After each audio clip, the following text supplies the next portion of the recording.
صدر ٹرمپ کے انٹرویو کے ذریعے دنیا بھر میں خبر بریک کرنے والی امریکی صحافی سما پر نیوز یارک پوسٹ کی صحافی کیٹلین ڈورنبوس کی program red line with Talat میں خصوصی گفتگو، تمام تفصیلات سما کو بتا دی۔ کہا صدر ٹرمپ نے واضح طور پر کہا مذاکرات اسلام آباد میں ہی ہوں گے، پاکستان کو دوبارہ میزبانی کا موقع ملنا انتہائی دلچسپ ہے، حالات تیزی سے بدل رہے ہیں، اگلے 48 گھنٹے میں اہم پیش رفت ہو سکتی ہے۔ امریکی صدر نے کہا وہ اسلام آباد جانے والے وفد میں شامل نہیں ہوں گے۔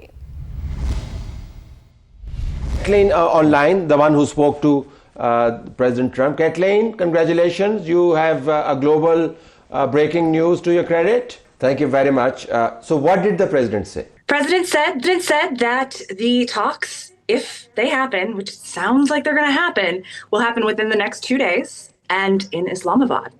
Now, he did say that he will not be on the delegation trip, but it's still very exciting that Pakistan has the opportunity to host these talks one more time. I specifically asked him if he would come, and he said no. So that will be a delegation from the United States. I don't know who, but I do know that it will not include President Trump. جی مدعو کرنے پر مشکور، بالکل under the table والی بات تو نہیں، لیکن یہ بیک چینل ڈپلومیسی میں بہت ساری چیزوں کو پہلے سے ہموار کر لیا جاتا ہے اور پاکستان یہی کر رہا ہے۔ پاکستان اس سہولت کاری میں اس کو بیک چینل ڈپلومیسی کہیں، جس میں راہیں ہموار کی جاتی ہیں یا کہ تاکہ جب آمنے سامنے بیٹھیں تو وہ زیادہ تر پوائنٹس پر کوئی کسی قسم کی زیادہ ڈیبیٹ نہ ہو یا تلخی نہ ہو۔ یہ معاملہ تو ایسا تھا کہ جو ابھی پہلا دور ہوا ہمارا اسلام آباد میں ایران اور امریکہ کے درمیان، اس میں 49 ایئرز کے بعد جیڈی وینس تو خود اپنے زبان سے یہ بات بتا دی جارجیا یونیورسٹی میں جب وہ تقریر کر رہے تھے گزشتہ شب کل رات کو، تو اس وقت انہوں نے بتا دیا، اور اس میں 49 ایئرز کے بعد تو یہ کوئی خارج الامکان بات نہیں تھی کہ ایرانی جن کا اتنا نقصان ہوا، جن کے رہبر شہید ہوئے، جن کے اکابرین شہید ہوئے، وہ اپنے جذبات پر قابو رہتے ہوئے، اپنے باڈی لینگویج کو صحیح مناسب رکھتے ہوئے، اپنے چہرے کے تاثرات کو مناسب رکھتے ہوئے انہوں نے پورا 21 گھنٹے کی پوری مذاکرات کیے ہیں۔ اور جیڈی وینس بھی جاتے جاتے صرف ایک نقطہ 15 جو انہوں نے دیے تھے امریکہ نے، صرف ایک نقطے کا ذکر کر کے گئے جو کہ جوہری افزودگی کے بارے میں ہے۔ تو امید تو اسی وقت بر آئی تھی، لیکن اب اس پہ مہر لگ گئی جب ڈونلڈ ٹرمپ نے خود اپنا نمائندے سے بات کرتے ہوئے، امریکہ کے اخبار کے نمائندے سے بات کرتے ہوئے کہہ دیا کہ اگلے 48 گھنٹے تو امریکہ، میں نے اسلام آباد میں چیک کیا تو ابھی تیاری تو بڑی زور و شور سے دوبارہ شروع ہو گئی ہے۔ اس کا مطلب یہ ہے کہ محفل سج رہی ہے، اور پھر جو اشارے مل رہے ہیں اور جو دنیا جس بات کی متقاضی ہے، دنیا جس لحاظ سے اس درد میں مبتلا ہو گئی ہے معیشت کے، امریکن جو معیشت کے اس درد میں، اور اس کے علاوہ وہاں تو ایک پولیٹیکل بھونچال بھی آ گیا ہے۔ ڈیموکریٹ دوبارہ کہتے ہیں کہ ہم تو سینٹ میں لے جائیں گے ریزولوشن کہ ان کی پاور کم کیے جائے، اور اس کے علاوہ مسٹر سیسے جو سینیٹر ہیں وہ کہتے ہیں کہ جی ان سے تو ایٹم بم کا کوڈ واپس لے لیا جائے۔ اس قسم کی بڑی مخالفت چل رہی ہے۔ ریپبلکن میں آپس میں دراڑیں پڑنا شروع ہو گئی ہیں، تو یہ سارا پریشر آپ ظاہر ہے کہ جو حکومت وقت ہے اس پہ پڑے گا۔ تو ڈونلڈ ٹرمپ کو پتا ہے کہ اگر یہی تیور رہے اور یہی معاملات اسی طرح الجھے رہے تو یہ الجھے ہوئے معاملات میں دنیا بھی تکلیف میں ہوگی، لیکن وہ اگلا الیکشن ہار جائیں گے نومبر میں، اور جب الیکشن ہاریں گے تو امپیچمنٹ شروع ہو جائے گی، کیونکہ ان کے ہاؤس دونوں جو پالیٹکس پہ افیکٹ ہو سکتا ہے۔ جمیل صاحب آپ ہمارے ساتھ ہی رہے گا۔ حارث نواز صاحب آپ کہیے گا کہ نائب صدر جے ڈی وینس نے جامع ڈیل کی بات کی ہے، ایران کے لیے اس کا کیا معنی ہو سکتا ہے؟ دوسری بات، وہ اس وقت میں جب وہ اپنے دفاعی اثاثوں پر سمجھوتا کرنے سے گریز کرتا رہا ہے۔ دیکھیں بات بڑی کلیئر ہے کہ اس سے پہلے یہ جب جو ایکسچینج آف پوائنٹس ہوئے تھے اور اس دوران میں ضرور بیک ٹو ڈپلومیسی سے پاکستان نے بہت اچھا کردار ادا کیا ہوگا، دونوں سائڈس کو کے پوائنٹ ہوتا ہے ان سے بریف کیا ہوگا، ڈسکس کیا ہوگا، اور اس کے بعد ایران کے پوائنٹ سے نقطہ نظر جو ہے وہ امریکہ کو بتایا ہوگا، امریکہ کو نقطہ نظر ایران کو بتایا ہوگا۔ اور پریزیڈنٹ ٹرمپ نے جب خود کہا ہے کہ فیلڈ مارشل اعظم اسمبلی کا بہت بڑا کردار ہے، پرائم منسٹر پاکستان کا کردار ہے، تو دس اسپیکس کہ پاکستان کتنی سنسیئرٹی سے خلوص سے چاہتا ہے کہ اس خطے میں امن ہو، اور دنیا جو تباہی کے دہانے میں پہنچی ہوئی تھی وہاں سے وہ ان کو واپس بھی لے کر آ گئے، پہلی دور بٹھا دیا، اور 47 ایئر میں فرسٹ ٹائم ایران اور امریکہ ایک کمرے میں ایک چھت کے نیچے بیٹھ کے ڈسکشن کی گئی، اور اس وقت بھی کافی کنورجنس پوائنٹس ہو گئے تھے، لیکن دیکھو کہیں نہ کہیں ایک دو پوائنٹ کا ایڈیٹنٹ تھا، جو آئم شور جو نیوکلیر کی بات کی جا رہی تھی، اس کے بلوچ کی بات کی جا رہی تھی، یہ کہیں نہ کہیں ضرور مست پرابلم سالو ہو گئی ہے، جو وہ امریکن پریزیڈنٹ بھی کہہ رہے ہیں کہ ایران کی معیشت بھی مستحکم ہوگی اور نیوکلیر کے اوپر بھی کافی چیزیں سیٹل ہو گئی ہیں۔ اس کا مطلب ہے کہ آپ جو بیٹھ رہے ہیں یہ بیٹھ کے ڈسکس کر کے آئی ایم 95% شور کہ یہ اسلام اکارڈ سائن ہوگا، اور اس میں بہت بڑا کریڈٹ ہوگا پاکستان کا، پاکستان کے فیلڈ مارشل کا، پاکستان کے پرائم منسٹر کا، پاکستان کی حکومت کا، کہ کتنی اعلیٰ صفقاری سے دنیا کی نظریں پاکستان کے اوپر ہے اس وقت، اور فوکس کیا ہوا ہے۔ اور ابھی آپ یہ دیکھیں گے جب یہاں پر دوبارہ وائس پریزیڈنٹ آئیں گے، ایرانی لیڈرشپ آئے گی، دنیا کے جرنلسٹ آئیں گے، تو پاکستان کا سافٹ امیج جو ہے وہ دنیا میں کتنی اچھی طریقے سے جاتا ہے کہ Pakistan is a very peace loving country,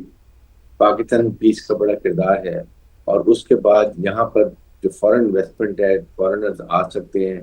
visitors آ سکتے ہیں، فورن انویسٹمنٹ آ سکتی ہے، دس آل سیو،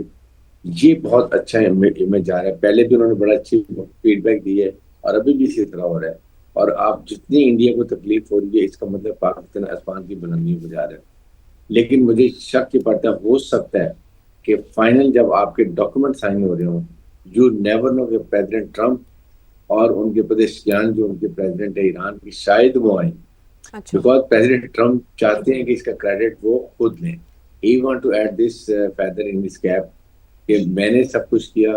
اور اس کو پھر ظاہر ہے کہ اپنے الیکشن کیمپین میں استعمال کریں گے جو مڈ ٹرم الیکشن آ رہے ہیں، اور اس کے بعد وہاں کی پوزیشن اسٹرانگ ہوگی۔ تو میرے خیال میں اس لیے انہوں نے تقریباً تیار تھے، پہلے بھی معاہدہ تو جے ڈی وینس کو واپس بلا لی، because he never wanted to give credit to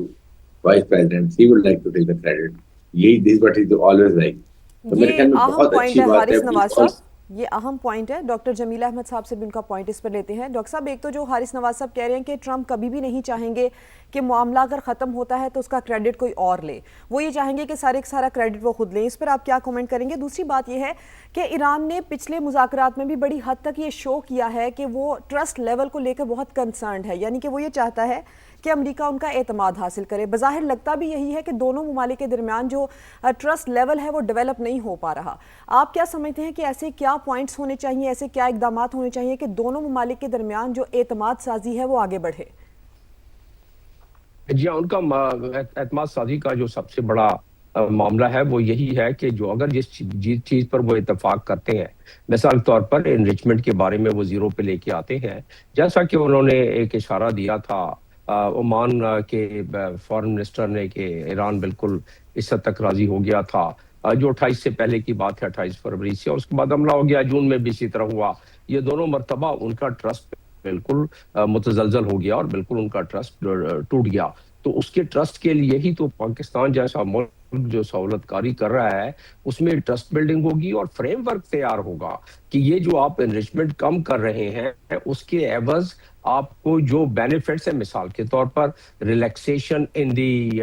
sanctions, جس کی وجہ سے ان کی اکانومی تباہی ہوئی ہے، جس کی وجہ سے ان کے ملک میں جلوس جلسے نکلے تھے اور رجیم چینج ہونے تک کی بات آ گئی تھی، جس کی وجہ سے موساد متحرک ہو گئی تھی، CIA متحرک ہو گئی تھی۔ تو وہ عوامل ایران چاہے گا کہ وہ عوامل ختم ہو جس کی وجہ سے ان کے عوام کو پریشانی ہے۔ دوسرا، جتنی ٹوٹ پھوٹ ہوئی ہے، جتنا نقصان ہوا ہے، جس بقول ڈونلڈ ٹرمپ کے 20 سال ہم نے پیچھے دھکیل لیا ہے، تو اس پہ ان کو اب اگر سینکشن ختم نہیں ہوں گے تو دوبارہ انفراسٹرکچر جتنا وہ 1000 سے زیادہ بلڈنگیں بالکل منہدم ہو گئی ہیں، اور اس میں ان کے ہاسپٹلز، اس میں ان کے انرجی سینٹرز، اس میں اس کے ڈیسیلینیشن پلانٹ، ان کی ریفائنری، بہت ساروں کو نقصان پہنچا ہے۔ تو وہ اس چیز کی گارنٹی چاہیں گے کہ جو اس وقت ریلیکسیشن کی بات ہے سینکشن کی، اس کی، اور دوسرا ابنائے ہرمز کے بارے میں کیونکہ ابنائے ہرموز انٹرنیشنل قانون کے مطابق، جس کو لا آف ہائی سیز کہتے ہیں، United Nations law of high seas, اس کے مطابق جن ممالک سے یہ آبنائیں گزرتی ہیں، یہ ان کا ٹیریٹوریل جورسڈکشن ہوتا ہے. ان کے لیے ان کے آرٹیکل 24 میں دیا ہوا ہے کہ وہ طریقہ کار یعنی ریگولیشن بنا سکتے ہیں، اور اس کے بارے میں وہ اس سے ٹرال یا جو بھی باقی ریگولیشن ہے وہ اس کو وضع کر سکتے ہیں. تو جب وہ فریم ورک جب ایران پیش کرتا ہے کہ جی مجھے اپنے ٹرسٹ کے لیے یہ فریم ورک میں بنا رہا ہوں، یہ آرٹیکل 24 کے تحت ہے، واضح ہے کہ ایران بہت زیادہ انٹرنیشنل قانون کے ساتھ لے کے چلتا ہے، اور وہ اس میں اس وقت بھی، اور ویسے بھی ہر وکٹم جو ہے وہ قانون کا سہارا لیتا ہے، اور ہر ظالم جو ہے وہ قانون کو اوائڈ کرتا ہے. تو انٹرنیشنل قانون اسرائیل کے آگے تو کچھ بھی نہیں ہے. امریکہ کیونکہ ملٹری مائٹ ہے تو وہ بھی انٹرنیشنل قانون کی اتنی پاسداری نہیں، لیکن ایران انٹرنیشنل قانون کی اتنی پاسداری ان کی جانب سے نظر نہیں آتی. جمیل احمد صاحب، آپ کا یہ پوائنٹ تو ہمارے پاس آ گیا ہے. حارث نواز صاحب، آپ یہ کہیے گا، جیسے کہ جمیل احمد صاحب ٹرسٹ کی بات کر رہے ہیں، تو امریکہ نے ایران کو جوہری دستبرداری کے جو پیش نظر ہے اس کے بدلے میں معاشی ترقی کا ایک پیشکش کی ہے. تو آپ کے خیال سے کیا ایران یہ معاشی ترقی کا جو دعویٰ ہے، جو وعدہ کیا گیا ہے، اس پر ٹرسٹ کر سکے گا، خاص طور پر اگر ماضی کو دیکھا جائے تو؟ دیکھیں، لیک آف ٹرسٹ ڈیفینیٹلی ہے، اور ایران وڈ لائک اس کے اوپر کہیں نہ کہیں ان کو کوئی انٹرنیشنل ٹرسٹ ہو، یا یونائٹڈ نیشنز کا ہو، یا پھر ممالک اس میں بنے جو اس میں بتائیں کہ yes we are ready to give guarantee دینے کے لیے تیار ہیں، اور وہ ممالک جس کے اوپر ایران کو ٹرسٹ ہو. اور وہ ہو سکتا ہے کہ $120 بلین ان کے وہاں پر فریز ہوئے ہیں. جو اگر جوہری جو ایران کا معاملہ وہ ختم ہوتا ہے اور وہ ایگری کر جاتے ہیں نیوکلیر کے اوپر، تو پھر ہو سکتا ہے کہ وہ یہی پیسے ریلیز ہوں. لیکن اس کے ساتھ ایران میرے خیال میں یہ اسٹریٹ آف ہرموز کے اوپر ضرور کوئی نہ کوئی ایگریمنٹ ہوگا کہ جی وہ دیکھیں آج کے جی ایران کا کتنا لاس ہوا. فار انسٹنس ایران کہتا ہے کہ میرا 1000 ارب یا $1 ٹریلین کا نقصان ہوا ہے، اور وہ یہ کہتا ہے کہ میں سال میں اسٹریٹ آف ہرموز سے جب میں ایک ٹول ٹیکس لگاؤں گا تو مجھے 100 ارب روپیہ ایک سال میں ملے گا. اس کا مطلب ہے 10 سال کے اندر وہ اپنا یہ جتنا وار کا ڈیمیج ہوا ہے وہ پورا کر سکا. تو یہ بھی ایک کنڈیشن ٹائم فریم وہ کہیں کہ آپ 10 سے 15 سال کے لیے آپ یہ کر سکتے ہیں. جب آپ کو یہ ڈیمیج پورا ہوتا ہے then it should be all open, it should no tax. تو اس طرح کی کہیں نہ کہیں باتیں ہو رہی ہوں گی اور ہونی بھی چاہیے. کہ میرے خیال میں یہ اس کا جتنا لاس ہوا وار ریپریشن ملنی چاہیے. امریکہ نے جب کہ کویت کو سپورٹ کیا تھا عراق جنگ کے اندر، تو آج تک ان سے وار ریپریشن لے رہے ہیں، آج تک یہ بیٹل فری لے رہے ہیں.